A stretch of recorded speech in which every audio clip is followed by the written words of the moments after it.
अस्सलाम वालेकुम। उम्मीद करता हूँ कि दोस्तों आप सब खैरियत से होंगे।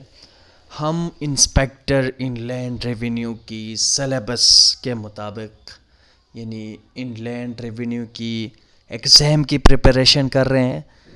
तो आज इसी तसलसल में हमारा छठा लेक्चर है, जिसमें हम कुछ इम्पोर्टेंट टर्म जो इनकम टैक्स आर्डिनेंस 2001 से रिलेटेड है वो डिस्कस करेंगे। एग्ज़ाम के पॉइंट ऑफ व्यू से ये लेक्चर इंतहाई अहम है, इससे 2-3 क्वेश्चन ज़रूर आ सकते हैं। तो चलिए जी, सबसे पहले एक छोटा सा रिक्वेस्ट है कि अभी तक अगर आपने हमारे चैनल को सब्सक्राइब नहीं किया, kindly go head and hit the subscribe button. इसी के साथ मैं आप लोगों को बताता चलूँ, ये लेक्चर्स सिलेबस के ऐन मुताबिक हैं और बिल्कुल फ्री ऑफ कॉस्ट है।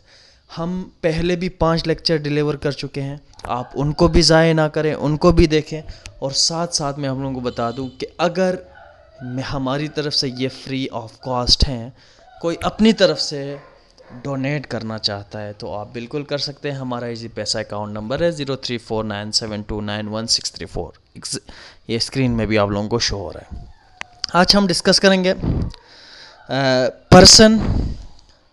पर्सन से क्या मुराद है, और इसी के साथ हम डिस्कस करेंगे कंपनी। इनकम टैक्स ऑर्डिनेंस में कंपनी से क्या मुराद है और इसकी स्कोप क्या है, पर्सन की स्कोप क्या है, एसोसिएशन ऑफ पर्सन क्या है और इसका स्कोप क्या है। और इसी के साथ हमारे पास कोऑपरेटिव सोसाइटी क्या होती है, क्यों होती है, इनकम टैक्स पर्पस के लिए कोऑपरेटिव सोसाइटी क्यों अहम है। और इसी के साथ हमारे पास ऑफशोर कंपनी है, ऑफशोर एसेट्स हैं, ऑफशोर एवेडर है, ऑफशोर एनेबलर है। इनको डिफ़ाइन किया कि ये क्या होता है। ऑफशोर क्या होता है for the purpose of income tax, ये क्यों अहम है। तो चलिए जी, हम अपना लेक्चर बाकायदा तौर पर आगाज़ करते हैं। फ्रॉम द वर्ड पर्सन से, पर्सन को डिफ़ाइन किया गया है अंडर सेक्शन 2 सब सेक्शन 42, जिसमें हमें कहा जा रहा है कि भाई इनकम टैक्स ऑर्डिनेंस की सेक्शन 80 में जो डेफिनेशन पर्सन की गई है वही पर्सन की डेफिनेशन है। चलो सेक्शन 80 की तरफ आते हैं इनकम टैक्स ऑर्डिनेंस में, जिसमें सबसे पहले कहा जा रहा है एन इंडिविजुअल। अगर कोई फ़र्द है, फ़र्द से मुराद ये है कि भाई कोई मर्द, औरत या कोई थर्ड जेंडर, उसको इंडिविजुअल कहते हैं। कोई भी फ़र्द पर्सन है। दूसरा कह रहा है कि ए कंपनी इज़ ए पर्सन। कोई कंपनी है जो इस्टब्लिश हुआ है अंडर ए लॉ, अगर वो कंपनी ऑर्डिनेंस 1984 के तहत हुआ है या कंपनीज एक्ट 2017 के तहत या किसी दूसरे मुल्क के किसी कानून के तहत वो कंपनी है, तो फिर वो भी हमारे कानून के नज़र में, इनकम टैक्स ऑर्डिनेंस के नज़र में वो पर्सन तस्वुर होगा। इसी के साथ एसोसिएशन ऑफ पर्सन से मुराद ये है कि वो ग्रुप जिन्होंने जो किसी कानून के तहत उन्होंने एग्रीमेंट की है और वो अपना कोई मुश्तरका बिजनेस चला रहे हैं या मुश्तरका कोई काम कर रहे हैं, इनकम कर रहे हैं, तो वो एसोसिएशन ऑफ पर्सन है। इसके साथ हमारे पास whether the association of person is incorporated, formed in Pakistan और आउटसाइड पाकिस्तान, वो पाकिस्तान के अंदर वो एसोसिएशन ऑफ पर्सन बना हुआ हो या पाकिस्तान से बाहर। और इसके साथ फेडरल गवर्नमेंट को पर्सन तस्वुर किया जाता है इनकम टैक्स ऑर्डिनेंस के रूह से। इसी के साथ हमारे फॉरेन गवर्नमेंट है, फॉरेन गवर्नमेंट को भी पर्सन कहा गया है for the purpose of income tax. Political sub division of foreign government, यानी political sub division of foreign government का मतलब ये है कि कोई फॉरेन गवर्नमेंट है, इसका कोई स्टेट है, इसका कोई प्रोविंस है, उसको अगर वो उस गवर्नमेंट की सब डिवीज़न है, वो पाकिस्तान में कोई इनकम कर रहा है, बिज़नेस कर रहा है, अब कोई भी तिजारत कुछ कर रहा है, उसकी कोई कंपनी है, फिर वो भी हमारे नज़र में, इनकम टैक्स के नज़र में वो एक पर्सन तस्वुर। इसके बाद पब्लिक इंटरनेशनल ऑर्गेनाइजेशन कहते हैं कि वो ऑर्गेनाइजेशन जो स्टेट मिल के रन करते हैं, जैसे यूएनओ है, डब्ल्यूएचओ है।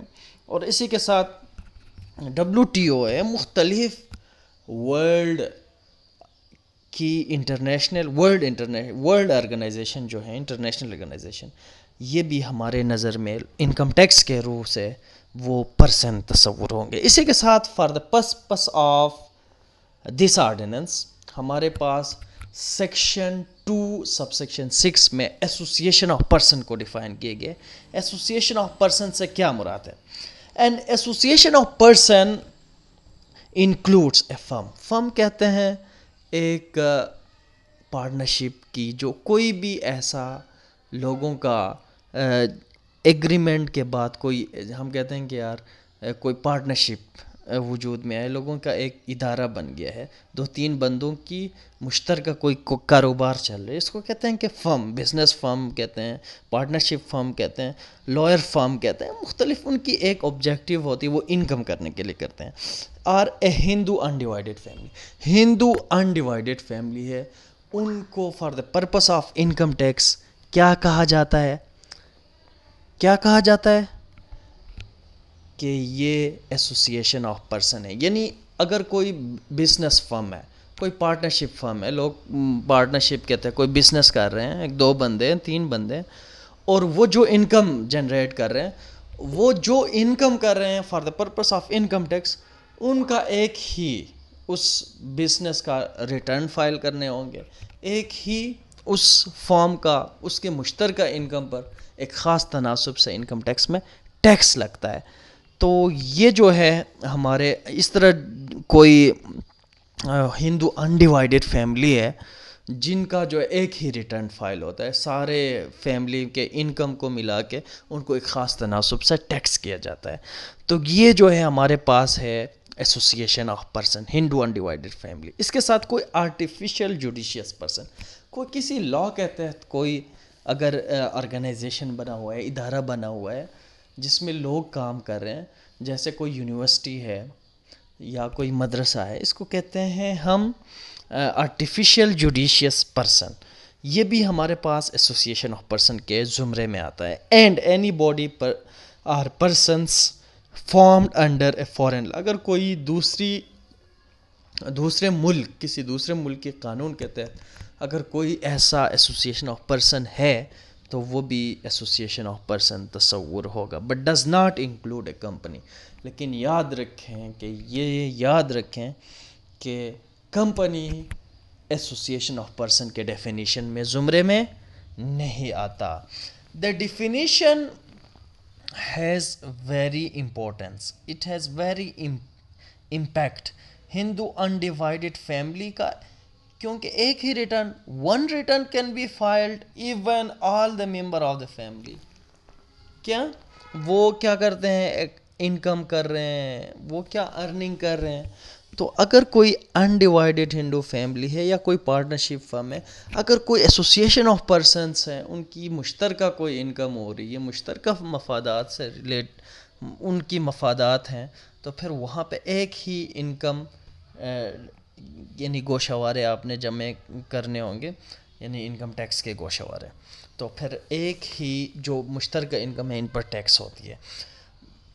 اسی طرح اگر مسلمانوں کا دیکھا جائے، مسلمانوں کے ہاں یعنی مسلمز کے ہاں ایسا ہر ایک بندے کو الگ الگ کیا کرنا پڑتا ہے، اپنا انکم ریٹرن جو ہے فائل کرنا ہوتا ہے، اپنی ویلتھ اسٹیٹمنٹ جمع کرنا ہوتا ہے. اسی کے ساتھ ہمارے پاس کمپنی ہے. کمپنی ڈیفائن ہے under section 2 sub section 12 of income tax ordinance 2000. Company means a company as defined in Companies Ordinance 1984, or a company is defined and registered under Companies Act 2017. A small company is defined in the section 2 subsection 54A 59A of the income tax ordinance. جیسے کہ یعنی جس کی small company بھی company ہے، لیکن small company اس company کو کہتے ہیں جس کی جو پیڈ اپ کیپٹل، اس کی جو ٹوٹل کیپٹل ہے، ٹوٹل اس کی جو خزانہ ہے، پیڈ اپ کیپٹل کہتے ہیں خزانہ، اس کا پورا جو کیا ہے ہم کہتے ہیں جس کا پورا سرمایہ 50 ملین سے زیادہ نہ ہو، وہ اسمال कंपनी होती है। स्मॉल कंपनी की पर अपने हिसाब से टैक्स लगता है इनकम टैक्स ऑर्डिनेंस के, अगर फर्स्ट स्केड्यूल को पढ़ें। अगर कोई यानी लार्ज कंपनी है, वो पब्लिक कंपनी है, तो फिर उस पर अलग हिसाब से बड़े 50% टैक्स आयद होती है। 50 यानी उसकी इनकम, यानी उसकी मुनाफे के 50% टैक्स एक कंपनी आयद करती है। तो ये यानी कोई पब्लिक कंपनी इस पर ज़्यादा टैक्स आयद होती है। The small company will also be treated as a company for purpose of tax law. Tax law के तहत स्मॉल कंपनी भी कंपनी तस्वुर होती है। A body incorporated by or under a law of a country outside Pakistan.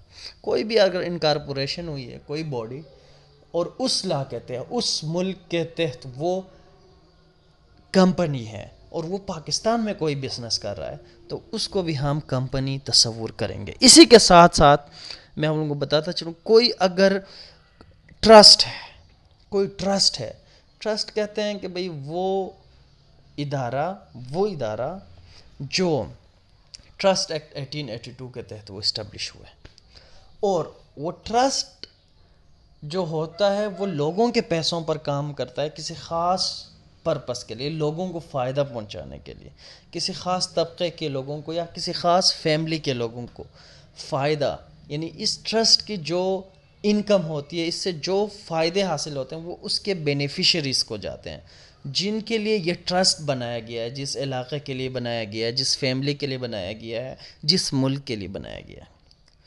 तो ये अगर कोई वेलफेयर ट्रस्ट है या कोई भी ट्रस्ट है, वो भी कंपनी तस्वुर हो गया। और इसी के साथ कोई कोऑपरेटिव सोसाइटीज़ वो सोसाइटीज़ होते हैं जो 1925 की कोऑपरेटिव सोसाइटी एक्ट के तहत वो काम करते हैं, रजिस्टर्ड हुई हैं। कोऑपरेटिव इसका एक रजिस्ट्रार होता है, एक प्रोविंस का अपना कोऑपरेटिव सोसाइटी का एक बाकायदा निज़ाम होता है, इसका एक रजिस्ट्रार होता है बाकायदा। ये जो एक ऐसी सोसाइटी है जो कोई ख़ास क्लास के लोग एक उस एक्ट के तहत अपने आप को रजिस्टर करते हैं, वो अपनी मफादात को प्रोटेक्ट करने के लिए, अपने बिज़नेस को इन्हेंस करने के लिए ये सोसाइटीज़ बनाई जाती हैं। या कोई ख़ास इलाके के लोग अपने आप को रजिस्टर कर कोऑपरेटिव सोसाइटी, और वो अपने मफादात के लिए लोग यकजा होकर अपनी इंटरेस्ट को, अपनी इकनॉमिक इंटरेस्ट को, कोई एग्रीकल्चर से रिलेटेड, कोई किसान वगैरह लोग हैं, कोई शुगर से इंडस्ट्री से रिलेटेड लोग हैं, कॉटन इंडस्ट्री से रिलेटेड, इस तरह मुख्तलिफ़ लोगों का एक सोसाइटी होती है, और ये अपने इकनॉमिक माशी मफादात को हासिल करने के लिए ये सोसाइटीज़ बनाती हैं। A foreign association whether incorporated or not, but the federal government board of revenue have declare it a company for the purpose of decision. अगर कोई दूसरा इदारा है, फॉरेन किसी मुल्क में बना हुआ है, लेकिन अगर इनकम टैक्स ऑर्डिनेंस के तहत the federal board of revenue ने उस इदारे को कंपनी डिक्लेयर की है बाय नोटिफिकेशन, तो फिर हम कहेंगे कि this association is a company, ये इदारा या ये एसोसिएशन एक कंपनी तस्वुर होगा। और इसी के साथ प्रोविंशियल गवर्नमेंट को याद रखें, कंपनी तस्वुर की जाती है अगर ट्रस्ट है, और अगर यूनिट ऑफ ट्रस्ट है तो ये भी ट्रस्ट, यूनिट ट्रस्ट, ये भी कंपनी है। और इसी के साथ मैं आप लोगों को बता दूं कि यहाँ पे अमेंडमेंट लाई गई हैं, यानी ऑफशोर कंपनी, ऑफशोर एसेट को डिफाइन किए गए under section 38 AA। Offshore asset उस एसेट को कहते हैं जो एक मुल्क, हम पाकिस्तान से अगर कोई एसेट, पाकिस्तानी रेजिडेंट कोई बंदा है, टैक्स पेयर है, जिसकी जो एसेट जो हैं ऑफ शोर यानी साहिल से दूर किसी दूसरे मुल्क में है, तो फिर उसको कहते हैं ऑफशोर एसेट कहते हैं। इसी के साथ सेक्शन 38AB में ऑफशोर एवेडर डिफाइन किया गया। ऑफशोर एवेडर उसको कहते हैं जो शख्स यानी ऑफशोर, उसने कोई कंपनी बनाया, उसके कोई एसेट है और उसको एवेड कर रहा है, छुपा रहा है, डिक्लेयर नहीं कर रहा, उसको कहते हैं کہ بھئی اس کی کسی ملک میں آئی لینڈ میں اس کی کمپنی ہے، آف شور کمپنی ہے، یا کوئی اس کے ایسیٹس ہیں، تو وہ ڈکلیئر نہیں کر رہا کہ یار یہ جو انکم ٹیکس اتھارٹیز کو بتا نہیں رہا کہ یار یہ جو اس نے یہ ایسیٹ بنائے کہاں سے بنائے ہیں، کیسے بنے ہیں، اور بتا نہیں رہا، اور سورس آف انکم پیش نہیں کر رہا، اس کو کہتے ہیں آف شور ایویڈر۔ اور اسی کے ساتھ ہمارے پاس ہے سیکشن 38A(C) آف شور انیبلر، کہتے ہیں آف شور انیبلر اس بندے کو کہتے ہیں جو کسی ٹیکس ہیئر، پاکستانی ریزیڈنٹ بندے کو وہ کیا کر رہا ہے، ان کو اسسٹ کر رہا ہے کہ بھئی آپ یعنی آف شور کمپنی بنائیں، اپنا ایک آف شور ایسیٹ بنائیں، آف شور ہم آپ کو ایک فیسیلیٹیٹ کر رہا ہے کہ آف شور کمپنی بنا کر دیں گے۔ اگر آپ نے کوئی انٹرنیشنل میگزین پڑھا ہو، آپ نے وہاں پہ کوئی اشتہار دیکھا ہوگا کہ ہم آپ کو ایک آف شور کمپنی انکارپوریٹ کر کے دیں گے۔ دیکھو آف شور کمپنی کیا ہوتی ہے، آف شور ایسیٹس کیا لیگل ہیں یا نہیں؟ دیکھو آف شور کمپنی بنانا کوئی اللیگل کام نہیں ہے۔ آف شور کا مطلب یہ ہوتا ہے کہ بھئی وہ ساحل سے دور ہے، وہ آپ کے ساحل سے دور ہے، کسی دوسرے ملک میں، کسی دوسرے ملک میں، یہاں پہ پاناما میں، مکاؤ میں، مختلف ممالک ہیں، وہ اپنا خاص ٹیریٹری کیا کرتے ہیں، مختص کرتے ہیں کہ یار یہاں پہ اگر کوئی اپنا انویسٹمنٹ کرے گا، کمپنی بنائے گا، تو وہ انویسٹمنٹ اپنے ملک میں لانے کے لیے کہتا ہے کہ یار اس علاقے کو ہم کہتے ہیں ٹیکس فری زون، کہ یہاں پہ ٹیکس نہیں ہوگا۔ تو لوگ انکریج ہوتے ہیں، یہ لیگل کام ہے، لوگ اپنا انویسٹمنٹ اس ملک میں جا کے کرتے ہیں، وہ ٹیکس چھپانے کے لیے نہیں کرتے، لیکن وہ وہاں کمپنی اس لیے اسٹیبلش کرتے ہیں کیونکہ وہاں اس ملک میں اس ٹیریٹری پہ جب آپ کوئی چیز اسٹیبلش کرتے ہیں وہ ٹیکس نہیں دینا پڑتا ہے۔ اگر آپ پاکستان میں کوئی کمپنی اسٹیبلش کرتے ہیں تو 50% آپ کے پروفٹ پر ٹیکس عائد ہوتی ہے۔ تو لوگ اپنے فائدہ دیکھتے ہیں تو وہ وہاں جا کے آف شور ٹیریٹریز میں جا کے کوئی آف شور یعنی جہاں پہ ٹیکس لاگو نہیں ہوتا، آف شور کمپنی کا اگر کسی ملک میں پاناما میں، جس طرح بھی نواز شریف کے ایسیٹ ایسے، اور عمران خان اور دوسرے مختلف ممالک کے سربراہان کی ایسیٹ یعنی سامنے آئی ہیں، تو یہ آف شور کمپنیز لوگ بناتے ہیں اپنے فائدے کے لیے، یہ لا کے تحت اللیگل نہیں ہے۔ ہاں اگر کوئی شخص ڈکلیئر نہیں کر رہا کہ بھئی وہ آف شور کمپنی تو بنایا ہے، لیکن وہ بتا نہیں رہا اس اپنی حکومت کو کہ بھئی اپنے انکم ٹیکس اتھارٹیز کو یہ جو آپ نے یہاں پہ انویسٹمنٹ کی ہے، آف شور کمپنی بنایا ہے، کہ یہ انکم آپ نے حاصل کہاں کی ہے، کہاں سے کی، کیا یہ چوری، کرپشن، کوئی بلیک منی تو نہیں ہے؟ تو اصل چیز یہی ہوتی ہے کہ بھئی آپ بندے سے سورس آف انکم پوچھتے ہیں کہ بھئی آپ کا یہ جو آپ نے کمپنی تو بنائی ہے لیکن اس کا سورس بھی ہمیں بتاؤ کہ بھئی یہ انویسٹمنٹ آپ نے $50 ارب کے کی ہے، کہاں سے لا کے کی ہے؟ تو اس لیے لوگ تنقید کرتے ہیں کسی بھی پبلک آفیشل کو، کسی بھی سیاسی رہنما کو۔ تو آج کے لیے میرے خیال میں اتنا ہی، باقی کل ڈسکس کریں گے۔ مجھے دیجیے بہت سارا خیال کریں گے۔ اللہ حافظ، بائے بائے۔